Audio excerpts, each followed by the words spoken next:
wonder how different the world might be if we could really keep in mind the ways that we are connected and the ways that we do touch each other.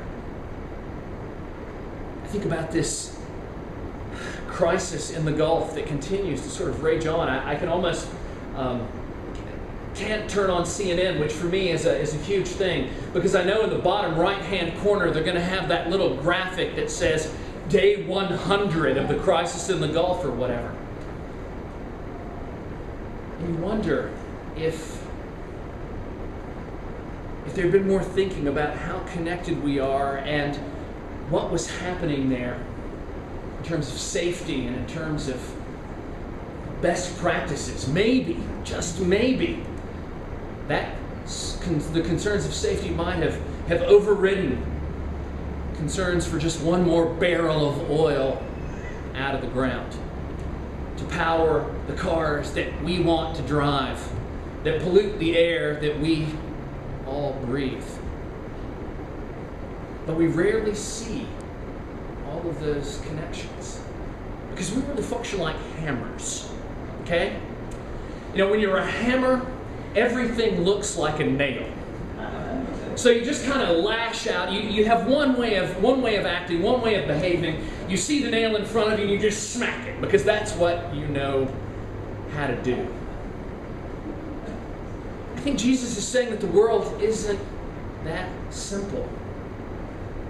Maybe we have bigger problems in the country, in our culture, in our lives than immigration.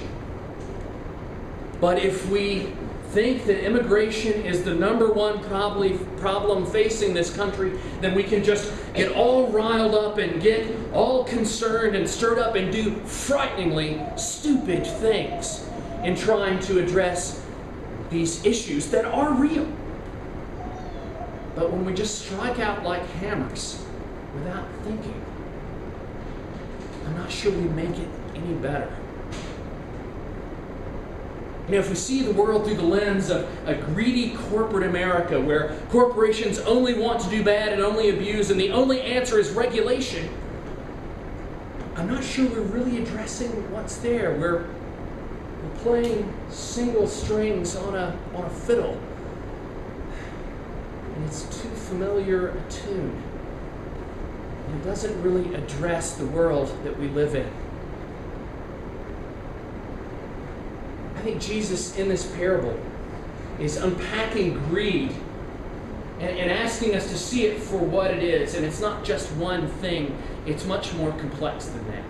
And the world we live in is much more complex than that. And we need a variety of approaches to the complex world that we live in. But some of it is actually fairly simple. Because if we look at the ways the world is amiss, and we look at the ways that we as Christians can respond, well, they have to be grounded in gospel values, like love, like relationship, and like sacrifice. And if we're prepared to use those lenses, that single unified gospel lens of love, relationship, and sacrifice, then we begin to appreciate how we touch one another, how we are connected to each other. And just maybe, rather than worrying about one more barrel of oil, one less immigrant, or one more dollar in my bank account, maybe we could become instruments of the kingdom. And maybe the kingdom of God could be one day closer. But I'm convinced, friends, that living these lives of self-obsession, self-concern, and self-importance, they're not enabling the kingdom to come any sooner. In fact, they might be slowing it down. So I'm going to turn back to the rich fool.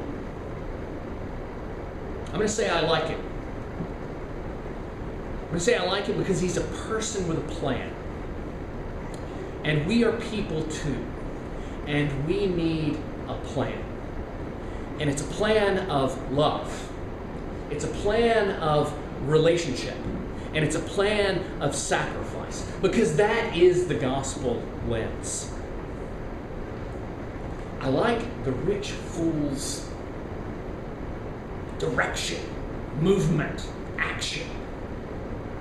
He just needs a new lens. But we're just like him. And we need a new lens too. And that is precisely what Jesus offers us. A new lens, a new way, a new hope, a new day of freedom and life. Kingdom.